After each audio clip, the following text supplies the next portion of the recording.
ಮಾಯಾ ಗುಹೆಯ ರಹಸ್ಯ. ಗಾಢ ಹಸಿರು ಕಾಡಿನಲ್ಲಿ ಆರವ್ ಅನ್ನೋ ಚಿಕ್ಕ ಸಿಂಹ ಬದುಕುತ್ತಿತ್ತು. ಅವನ ಕಣ್ಣುಗಳಲ್ಲಿ ಯಾವಾಗಲೂ ಕುತೂಹಲ ತುಂಬಿರುತ್ತಿತ್ತು. ಒಂದು ರಾತ್ರಿ ಚಂದ್ರನ ಬೆಳಕಿನಲ್ಲಿ ಕಾಡಿನ ತುದಿಯಲ್ಲಿ ಒಂದು ಗುಹೆ ಹೊಳೆಯುತ್ತಿತ್ತು.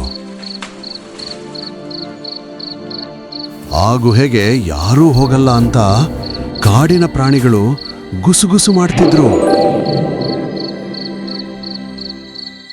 ಆರವ್ ಯೋಚಿಸಿದ, ನಾನು ಸಿಂಹ, ನನಗೆ ಭಯ ಏನು? ಅವನು ನಿಧಾನವಾಗಿ ಮುಂದೆ ಹೆಜ್ಜೆ ಇಟ್ಟ.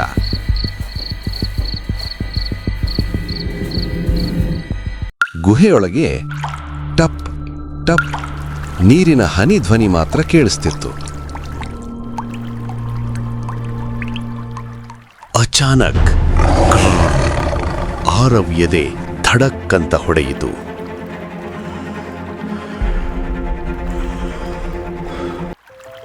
ಅಷ್ಟರಲ್ಲಿ ಚಿಕ್ಕ ಆಮೆ ಬಂತು. ಒಬ್ನೇ ಹೋಗ್ಬೇಡ ಆರವ್, ಎಚ್ಚರಿಕೆ ಮುಖ್ಯ ಅಂದಳು. ಅವರು ಒಳಗೆ ಗಮನಿಸಿ ನೋಡಿದಾಗ ಅಚ್ಚರಿ, ಅದು ಭಯಾನಕ ರಾಕ್ಷಸ ಅಲ್ಲ, ಸಿಲುಕಿದ್ದ ಚಿಕ್ಕ ಹುಲಿಮರಿ. ಆರವ್ ಮತ್ತು ಆಮೆ ಒಟ್ಟಿಗೆ ಶ್ರಮಿಸಿದರು. ಗುಹೆಯ ಬೆಳಕು ಮಾಯೆಯಲ್ಲ, ಅದು ನೀರಿನ ಮೇಲೆ ಬಿದ್ದ ಚಂದ್ರನ ಪ್ರತಿಬಿಂಬ ಮಾತ್ರ.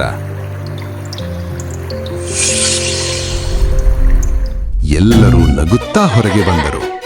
ಕಾಡು ಮತ್ತೆ ಖುಷಿಯಿಂದ ತುಂಬಿತು. ಪಾಠವೇನು ಗೊತ್ತಾ ಮಕ್ಕಳೇ?